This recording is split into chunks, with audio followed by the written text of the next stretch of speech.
Sabi ng iba, mahirap daw magtayo ng tindahan ng pyesa, lalo na kung maliit yung puhunan mo. Pero para sa akin, kahit na ang puhunan mo ay 20 mil, 15 mil, 20,000 or 15,000, pwede ka nang magsimula niyan. 20,000, 15,000 is better than nothing. Malay mo, yung 15,000 mo, papalago mo kaagad sa loob ng 2 buwan. Naging 20,000 yung tubo niya. O di mayroon ka ng 35,000. Kaysa naman mag-iipon ka pa ng pera na hindi mo alam kung kailan mo mabibili yung mga produkto mo, di ba? Samantalang yan, 15,000 mo, bumili ka ng mga bearing, mga fast moving, kadena, sprocket, interior, spark plug at headlight bulb sa halagang 15 mil, samahan mo ng tire sealant at electrical tape, tutubo na yan. May mga nababasa akong comment doon sa mga dati kong post na kung mga 20 mil lang daw ang ipupuhunan mo, wag ka na magnegosyo ng pyesa. Paano kung wala ka naman talagang pera na talagang pangbumba doon sa sinasabi nila na malaking puhunan, for example 100,000. Kung wala kang 100,000 at meron ka lang 10,000, so 90,000 pa yung iipunin mo.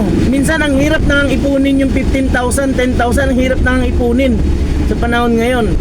So ano pa yung 100,000? Di ilan na edad mo kung sakali man na maabot mo yung 100,000.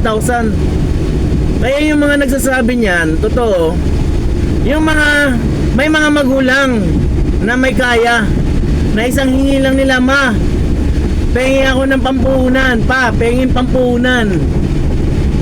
So hindi talaga nila ma-appreciate yung 15,000 or 20,000 na puhunan na galing sa pinagpaguran mo, as in sarili mong pinagpaguran.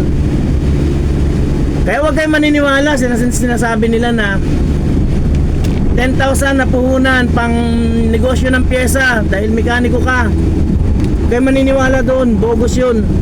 Simulan mo kahit 10,000. Bilihin mo lang yung mga fast moving, kahit 2 piraso lang. 2 pirasong 300 by 70 na interior, 2 piraso na 275 na interior. Ganun lang, electrical tape 5 piraso, basta meron ka lang mabubunot na fast moving parts. Huwag mong paniwalaan yung 10,000 ay yung 100,000 na sinasabi nila. So kung meron kang 100,000, go on, trabahuhin mo na kaagad yung pagnenegosyo ng pyesa kung mekaniko ka. Pero kung hindi ka naman din mekaniko, huwag ka na magtindahan ng pyesa kung 10,000 lang puhunan mo. Yan yung mga advice ko sa inyo. Hindi pa rin ako successful ngayon sa buhay, pero ito paano, may naitayo na akong tindahan ng pyesa. Meron na rin ako naitayong shop. Kaya kapatid, yung 10,000, 15,000, 20,000 na puhunan sa pagtitinda ng pyesa ay sapat na yon kung mekaniko ka at may sarili kang shop.